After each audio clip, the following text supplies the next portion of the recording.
আমারও পরিবার তারা শঙ্কিত, যে কোনো সময় আমাকেও তো মেরে ফেলতে পারে। নির্বাচন কমিশনের দৃষ্টি আকর্ষণ করতেছি, অবশ্যই তাদের দায়িত্বশীলতার পরিচয় দিতে হবে।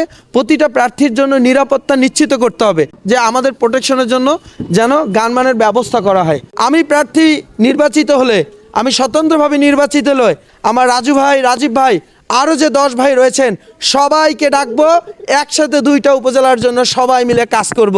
এই উপজেলার প্রতিটি টাকার হিসাব জনগণের জন্য স্বচ্ছতার সাথে তুলে ধরা, যে আগামীর বাংলাদেশ তারুণ্যের বাংলাদেশ। খেটে খাওয়া প্রতিটি মানুষ আমার দিকে ইতিমধ্যেই ভিড়ে গেছে। আমি দেখতে পাচ্ছি খেটে খাওয়া প্রতিটি মানুষ, ভ্যানওয়ালা, রিক্সাওয়ালা, অটোওয়ালা এবং শ্রমজীবী মানুষ, কৃষক, পেশাজীবী মানুষ, তারা সবাই কিন্তু আমাকে ভালোবাসে। সব দল মিলে যে ভোট পাবে, আমি তার থেকে 1000 বেশি ভোট নিয়ে এই নির্বাচনে নির্বাচিত হব। শিহাব আহমেদ, লালমনিরহাট 1 হাতীবান্ধা পাটগ্রাম আসনে স্বতন্ত্র সংসদ সদস্য প্রার্থী।